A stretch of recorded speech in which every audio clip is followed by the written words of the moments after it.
Di mana ada susah, di situ ada senang. Sebuah benda yang sama bisa saja mendatangkan susah dan bisa juga mendatangkan senang. Susah dan senang hanyalah permainan pikiran menurut pertimbangan si aku, si nafsu. Kalau dirugikan, datanglah susah. Kalau diuntungkan, datanglah senang.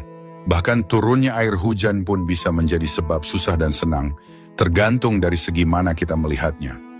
Kalau merasa diuntungkan oleh hujan, maka timbullah senang dan hujan pun dipujinya. Kalau merasa dirugikan oleh hujan, maka timbullah susah dan hujan pun dimaki-maki. Apakah hidup harus seperti ini? Hanya menjadi budak nafsu? Kita hidup dalam dunia yang terus berubah. Tak ada yang benar-benar tetap, tapi ada satu hal yang seringkali tetap, cara kita bereaksi. Kita dikendalikan oleh pola pikir reaktif, bukan reflektif. Kita senang bila mendapat, kita kecewa bila kehilangan. Tapi pernahkah kita bertanya, mengapa perasaan kita begitu mudah dipermainkan oleh keadaan? Coba kita renungkan sejenak, apakah hujan memang menyusahkan? Atau apakah sebenarnya kita yang belum belajar menerima? Mungkin bukan hujan yang menyusahkan, tapi ekspektasi kita yang ingin hari berjalan sesuai keinginan. Ketika hidup tak sesuai skenario, kita menyalahkan yang di luar. Padahal masalahnya ada pada cara kita memandang. Hidup bukan tentang menghindari susah dan mengejar senang. Hidup adalah tentang memahami bahwa keduanya adalah bagian dari perjalanan. Seperti siang dan malam, seperti pasang dan surut.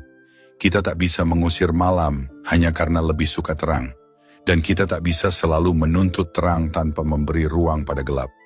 Filosofi hidup yang lebih dalam mengajarkan kita untuk tidak dikendalikan oleh senang dan susah. Senang bukanlah tujuan dan susah bukanlah musuh. Keduanya adalah guru, yang satu mengajarkan syukur, yang satu mengajarkan sabar.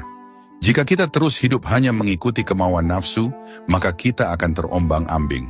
Bahagia menjadi semu, karena selalu bergantung pada hal di luar diri. Namun bila kita mulai menyadari bahwa yang benar-benar penting bukan apa yang terjadi, melainkan bagaimana kita menyikapinya, disitulah awal dari kebebasan batin. Mari kita mulai dari hal kecil. Saat hujan turun dan rencana kita gagal, tarik napas dalam-dalam. Lihatlah hujan itu apa adanya. Bukan sebagai pengganggu, bukan juga sebagai penyelamat. Ia hanya hujan. Dan kita punya pilihan, menjadi korban perasaan atau menjadi tuan bagi pikiran kita sendiri.